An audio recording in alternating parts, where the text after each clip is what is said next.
ಬ್ರಹ್ಮಾಲಯ ಕಿರೀಟಿನೀಂ ಬ್ರಹ್ಮ ರಾಜರ್ಷಿರತ್ನಾಢ್ಯಾಂ ವಂದೇ ಭಾರತ ಮಾತರಂ. ತಾಯಿ ಭಾರತಿಗೆ ಭಕ್ತಿಪೂರ್ಣವಾದ ನಮನವನ್ನು ಮಾಡ್ತಾ, ದಾಂಡೇಲಿಯ ನನ್ನ ಎಲ್ಲ ಆತ್ಮೀಯ ಧರ್ಮಾಭಿಮಾನಿ ಹಿಂದೂ ಸಮಾಜ ಬಂಧುಗಳೇ, ಪ್ರಭುಗಳು ಪ್ರಾಸ್ತಾವಿಕ ನುಡಿಯಲ್ಲಿ ಜನ ಕಡಿಮೆ ಇದ್ದಾರೆ ಅಂತ ಹೇಳಿದರು. ನಾವು ಮೀನಿನ ಮಾರುಕಟ್ಟೆಗೋ ಅಥವಾ ಬೇರೆ ಯಾವುದಾದ್ರೂ ಜಾತ್ರೆ ಸಂತೆಗಳಿಗೆ ಹೋದರೆ ಜನ ಕಿಕ್ಕಿರಿದು ತುಂಬಿರ್ತಾರೆ. ಅದೇ ಮುತ್ತು ರತ್ನ ವಜ್ರ ವೈಡೂರ್ಯ ಮಾರುವಂತಹ ಜ್ಯುವೆಲ್ಲರಿಗಳಿಗೋ ವಜ್ರದ ಅಂಗಡಿಗೆ ಹೋದರೆ ಅಲ್ಲಿ ಜನಸಂಖ್ಯೆ ಬಹಳ ದೊಡ್ಡ ಪ್ರಮಾಣದಲ್ಲಿ ಇರೋದಿಲ್ಲ. ಯಾರಿಗೆ ಬೆಲೆ ಗೊತ್ತಿದೆ ಅವರು ಮಾತ್ರ ಅಲ್ಲಿ ಬಂದಿರ್ತಾರೆ. ದಾಂಡೇಲಿಯಲ್ಲಿ ಜನಸಂಖ್ಯೆ 50,000 ಇರ್ಬೋದು. ಆದರೆ ನನ್ನ ಧರ್ಮ, ನನ್ನ ದೇಶ, ನನ್ನ ಪರಂಪರೆ, ನನ್ನ ಸಂಸ್ಕೃತಿ ಅದನ್ನು ಉಳಿಸಬೇಕು ಅನ್ನುವಂಥ ಕಾಳಜಿ ಇಟ್ಟುಕೊಂಡಂತ ನೀವೆಲ್ಲರೂ ಎಷ್ಟು ಜನ ಬಂದಿದ್ದೀರಿ ಅನ್ನೋದು ಮುಖ್ಯ ಅಲ್ಲ, ಬಂದವರು ಯಾರು ಅನ್ನುವಂಥದ್ದು ಮುಖ್ಯ. ನೀವೆಲ್ಲರೂ ಕೂಡ ಈ ಕಾರ್ಯಕ್ರಮದ ಯಶಸ್ಸಿಗೆ ಅಭಿನಂದನಾರ್ಹರು. ಸತತವಾಗಿ 2 ತಿಂಗಳಿನಿಂದ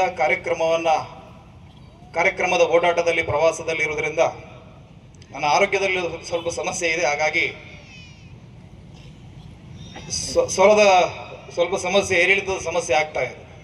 ನೀವೆಲ್ಲರೂ ಸಹಕರಿಸಬೇಕು. ಇವತ್ತು ನಾನು ದಾಂಡೇಲಿಗೆ ಬಂದಾಗ ಪ್ರಕಾಶ್ ಶೆಟ್ಟರ ಮನೆಯಲ್ಲಿದ್ದೆ. ಪ್ರಕಾಶ್ ಶೆಟ್ಟರ ಮನೆಯಲ್ಲಿರುವ ಅಷ್ಟೊತ್ತಿಗೆ ಇಲ್ಲಿಯ ಪೊಲೀಸ್ ಅಧಿಕಾರಿಗಳು ಬಂದರು, ಆರಕ್ಷಕರು. ಕಾನೂನು ಸುವ್ಯವಸ್ಥೆ ಕಾಪಾಡುವಂಥ ಜವಾಬ್ದಾರಿ ಅವರ ಮೇಲೆ ಇದೆ. ಬಂದು ಹೇಳಿದರು, ಅನ್ಯ ಧರ್ಮದವರ ಬಗ್ಗೆ ನೀವು ಮಾತಾಡ್ಕೊಡೋದು ಅಂತ ಹೇಳಿದರು. ನಾನು ಹೇಳಿದೆ, ಅನ್ಯ ಧರ್ಮದವರ ಬಗ್ಗೆ ನಾವ್ಯಾಕೆ ಮಾತಾಡಬೇಕು? ನಾವಿವತ್ತು ಇಷ್ಟು ದೊಡ್ಡ ಸಂಖ್ಯೆಯಲ್ಲಿ ಇಲ್ಲಿ ಸೇರಿದ್ದೀವಿ, ಇಷ್ಟು ಲಕ್ಷಾಂತರ ಖರ್ಚು ಮಾಡಿದ್ದೀವಿ. ಇದು ನಮ್ಮ ಬಗ್ಗೆ ಮಾತಾಡೋದಕ್ಕೆ ನಾವು ಮಾಡಿರುವಂಥ ಕಾರ್ಯಕ್ರಮ. ನಮ್ಮ ಪರಂಪರೆ ಏನು, ನಮ್ಮ ಸಂಸ್ಕೃತಿ ಏನು, ನಮ್ಮ ದೇಶದ ಶ್ರೇಷ್ಠವಾದಂಥ ಇತಿಹಾಸ ಏನು ಅನ್ನುವುದನ್ನು ಮೆಲುಕು ಹಾಕೋದಿಕ್ಕಾಗಿ ಈ ಕಾರ್ಯಕ್ರಮ. ಮೊನ್ನೆಯ ಮಳೆಗೆ ಹುಟ್ಟಿದಂತ ಹಣಬೆಗಳ ಬಗ್ಗೆ ನಮಗೆ ಚಿಂತೆ ಇಲ್ಲ, ಅದು ನಾಳೆಯ ಬಿಸಿಲಿಗೆ ಒಣಗಿ ಹೋಗುತ್ತೆ. ಸನಾತನ ಸಂಸ್ಕೃತಿ ಇದು ವಟವೃಕ್ಷ, ಇದು ಆಲದ ಮರ. 1000 ವರ್ಷಗಳಿಂದ ಜಗತ್ತಿನ ಅನೇಕ ನಾಗರಿಕತೆಗಳಿಗೆ ನೆರಳು ಕೊಟ್ಟಂತ ದೇಶ, ಧರ್ಮ ಇದ್ರೆ ಅದು ಸನಾತನ ಹಿಂದೂ ಧರ್ಮ. 2000 ವರ್ಷದ ಹಿಂದೆ ಯಹೂದಿಯವರನ್ನ ಇಸ್ರೇಲ್ನಿಂದ ಹೊರಗಾಕಿದ್ರು, ಓಡಿಸಿಬಿಟ್ರು ರೋಮನ್ರು. ಬ್ಯಾಬಿಲೋನಿಯನ್ಸ್ಗಳು, ರೋಮನ್ಸ್ಗಳು, ಬೆಸೆಂಟೈನ್ಸ್ಗಳು ಇಸ್ರೇಲನ್ನ ಹಂತ ಹಂತವಾಗಿ ಆಕ್ರಮಿಸಿಕೊಂಡ್ರು. ಇಸ್ರೇಲ್ನಲ್ಲಿದ್ದಂತ ಯಹೂದಿಗಳು ಅಕ್ಷರಶಃ ಪರದೇಶಿಗಳಾಗಿ ಊರು ಬಿಟ್ಟು ಓಡಾಡ್ತಾ ಇದ್ದಂತ ಸಂದರ್ಭದಲ್ಲಿ ಅವರಿಗೆ ಕರೆದು ಆಶ್ರಯವನ್ನ ಕೊಟ್ಟಂತ ದೇಶ ಯಾವುದು? ಅದು ಭಾರತ. ಇವತ್ತಿಗೂ ಕೊಚ್ಚಿಗೆ ಹೋದ್ರೆ ಯಹೂದಿಯರಿದ್ದಾರೆ, ಕಲ್ಕತ್ತಾಗೆ ಹೋದ್ರೆ ಯಹೂದಿಗಳಿದ್ದಾರೆ, ಮುಂಬೈಯ ನರಿಮನ್ ಪಾಯಿಂಟ್ ಒಳಗಡೆ ಯಹೂದಿಗಳು ಉಳ್ಕೊಂಡಿದ್ದಾರೆ.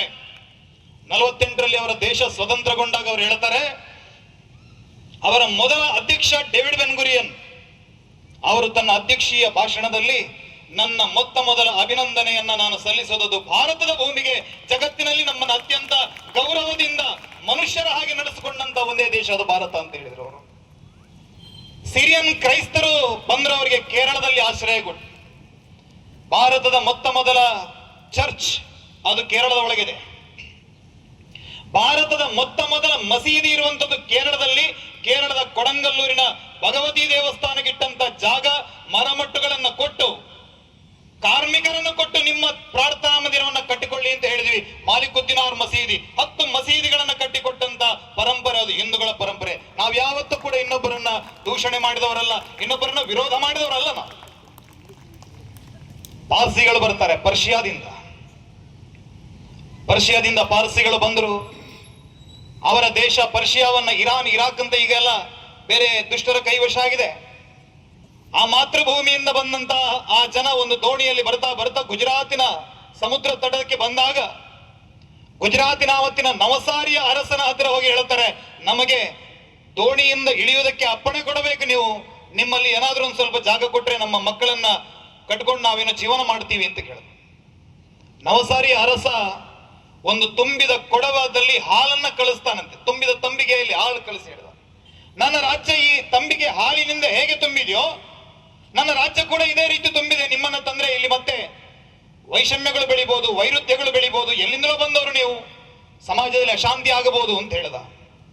ಆಗ ಆ ಪಾರ್ಸಿಗಳ ಮುಖಂಡ ತನ್ನ ಜೋಳಿಗೆಯಿಂದ ಒಂದು ಹಿಡಿ ಸಕ್ಕರೆಯನ್ನ ತೆಗೆದು ಆ ಹಾಲಿಗೆ ಬೆರೆಸಿ ಹೇಳ್ತಾನೆ, ನಾವು ಈ ತಂಬಿಗೆಯಲ್ಲಿ ಹೇಗೆ ಸಕ್ಕರೆ ಹಾಲಿನ ಜೊತೆಗೆ ಬೆರೆತು ಹೋಯಿತೋ ನಿಮಗೆ ಖಾಲಿ ಇದರ ಸಿಹಿ ಮಾತ್ರ ಗೊತ್ತಾಗತ್ತೆ, ನಾವಿದ್ದೀವಿ ಅನ್ನುವಂತ ನಿಮಗೆ ಭಾವನೆನೇ ಬರಲ್ಲ, ನಿಮ್ಮ ಜೊತೆ ನಾವು ಮಿಳಿತಾಗ್ಬಿಡ್ತೀವಿ, ಆ ರೀತಿ ನಾವು ಬದುಕ್ತೀವಿ ಅನ್ನುವಂತ ಮಾತ.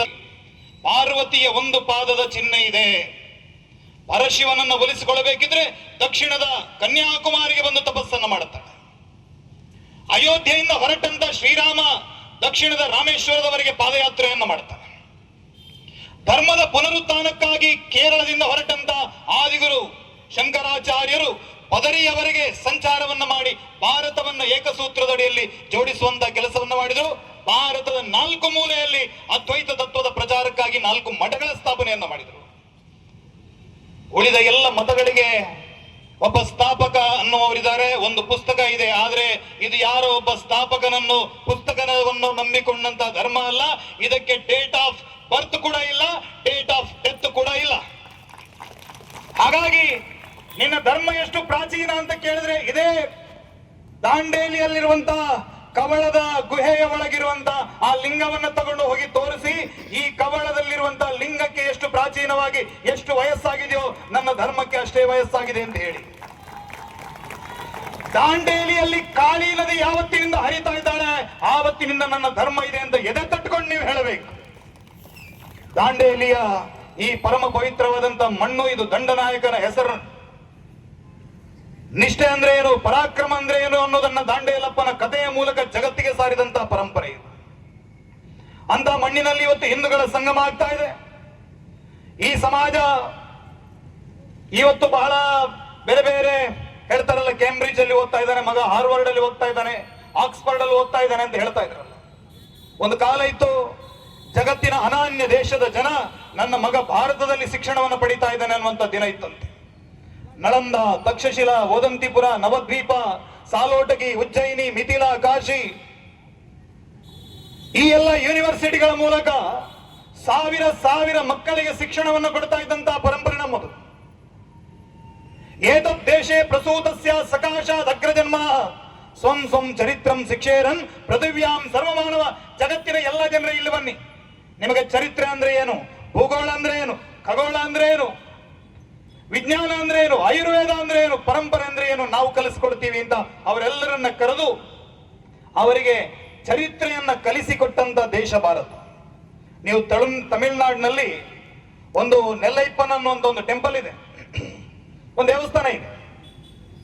ಆ ದೇವಸ್ಥಾನಕ್ಕೆ ಹೋದ್ರೆ 1300 ವರ್ಷಗಳ ಹಿಂದೆ ಒಂದು ಕಂಬವನ್ನ ಅಲ್ಲಿ ಸ್ಥಾಪನೆ ಮಾಡಿದ್ದಾರೆ. ಒಂದೇ ಕಂಬ, ಒಂದೇ ಶಿಲೆಯಲ್ಲಿ ಮಾಡಿರೋದು. ಆದ್ರೆ ಆ ಒಂದೇ ಕಂಬದ ಒಂದೇ ಶಿಲೆಯಲ್ಲಿ ಮಾಡಿದಂತ 7 ಕಂಬಗಳು 7 ಸ್ವರವನ್ನು ನುಡಿಸ್ತವೆ, ಸಪ್ತ ಸ್ವರವನ್ನು ನುಡಿಸ್ತವೆ.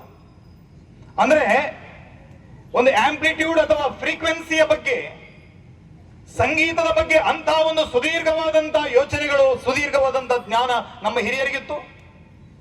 ಮೈಸೂರಿನಲ್ಲಿ ಒಂದು ಅರ್ಧನಾರೀಶ್ವರನ ವಿಗ್ರಹ ಇದೆ. ಅರ್ಧನಾರೀಶ್ವರನ ವಿಗ್ರಹದಲ್ಲಿ ಅರ್ಧ ವಿಗ್ರಹವನ್ನ ಕಂಚಿನಲ್ಲಿ ಮಾಡಿದರೆ, ಇನ್ನರ್ಧ ವಿಗ್ರಹವನ್ನು ತಾಮ್ರದಲ್ಲಿ ಮಾಡಿದರೆ. ಏನು, ಅರ್ಧ ವಿಗ್ರಹ ಕಂಚಿಯಲ್ಲಿ ಮಾಡಿದ್ದಾರೆ, ಇನ್ನರ್ಧ ವಿಗ್ರಹ ತಾಮ್ರದಲ್ಲಿ ಮಾಡಿದ್ದಾರೆ. 2 ವಿಗ್ರಹವನ್ನ ಹೇಗೆ ಎರಕ ಮಾಡಿದ್ದಾರೆ, ಇದು ಆಧುನಿಕ ಜಗತ್ತಿಗೆ ಬಹಳ ದೊಡ್ಡ ಸವಾಲಿದು. ನಮಗೆ ನೆಟ್ಟಗೆ ಮೈಸೂರು ಪಾಕ್ ಮಾಡಕ್ ಬರಲ್ಲ, ಒಂದು ನೀರಾಗಿ. ಶ್ರೀ ಶಿರಡಿ ಸಾಯಿ ಬಾಬಾ ಜ್ಯೋತಿಷ್ಯಾಲಯ, ಉಚಿತ ಭವಿಷ್ಯ, ಶಾಶ್ವತ ಪರಿಹಾರ, ಜ್ಯೋತಿಷ್ಯ ರತ್ನ, ನುಡಿದಂತೆ ನಡೆಯುವರು. ದೈವಜ್ಞ ಪಂಡಿತ್ ಸಾಯಿರಾಮ್ ಜೋಶಿ, ಕೇರಳ ಮತ್ತು ಕೊಳ್ಳೇಗಾಲದ ವಂಶ ಪಾರಂಪರ್ಯ ಜ್ಯೋತಿಷ್ಯರು. ನಿಮ್ಮ ಹಸ್ತರೇಖೆ, ಜಾತಕ, ಭಾವಚಿತ್ರದಿಂದ ಸಂಪೂರ್ಣ ಭವಿಷ್ಯವನ್ನು ತಿಳಿಸುತ್ತಾರೆ. ಸಮಸ್ಯೆ ನಿಮ್ಮದು, ಪರಿಹಾರ ನಮ್ಮದು. ವಿದ್ಯೆ, ಉದ್ಯೋಗ, ವ್ಯಾಪಾರ, ಶತ್ರುಕಾಟ, ಅತ್ತೆ ಸೊಸೆ ಕಲಹ, ಸತಿಪತಿ ಕಲಹ, ಪ್ರೀತಿಯಲ್ಲಿ ನಂಬಿ ಮೋಸ ಹೋದವರು, ಇಷ್ಟಪಟ್ಟವರು ನಿಮ್ಮಂತೆ ಆಗಲು, ಲಕ್ಷ್ಮೀ ವಶ, ಭೂಮಿ ವಶ, ವಿದೇಶ ಪ್ರಯಾಣ ಮತ್ತು ಸಾಲದ ಬಾಧೆ, ಇನ್ನೂ ನಿಮ್ಮ ಜೀವನದ ಯಾವುದೇ ತರದ ನಿಗೂಢ ಗುಪ್ತ ಸಮಸ್ಯೆ ಸಮಸ್ಯೆಗಳಿಗೆ ಶ್ರೀ ಸಾಯಿಬಾಬಾ ಪೂಜಾ ಶಕ್ತಿಯಿಂದ ಕೇವಲ 3 ದಿನಗಳಲ್ಲಿ ಶಾಶ್ವತ ಪರಿಹಾರ ಮಾಡುತ್ತಾರೆ. ಸ್ತ್ರೀ ಪುರುಷ ಪ್ರೇಮ ಪ್ರಕರಣಕ್ಕೆ ಸೂಕ್ತ ಪರಿಹಾರ. ಬೇರೆ ಜ್ಯೋತಿಷ್ಯರಲ್ಲಿ ಕೇಳಿ ಹಣ, ನೆಮ್ಮದಿ, ವಿಶ್ವಾಸ ಕಳೆದುಕೊಂಡಿದ್ದಲ್ಲಿ ನಿಮ್ಮ ಒಂದೇ ಕರೆ ನಿಮ್ಮ ಭವಿಷ್ಯವನ್ನೇ ಬದಲಿಸಬಲ್ಲದು. ಶ್ರೀ ಶಿರಡಿ ಸಾಯಿಬಾಬಾ ಜ್ಯೋತಿಷ್ಯಾಲಯ, ದೈವಜ್ಞ ಪಂಡಿತ್ ಸಾಯಿರಾಮ್ ಜೋಶಿ. ಉಚಿತ ಭವಿಷ್ಯ, ಶಾಶ್ವತ ಪರಿಹಾರ. ಫೋನಿನ ಮೂಲಕ ಪರಿಹಾರ. ಮೊಬೈಲ್ ಸಂಖ್ಯೆ 9845185626.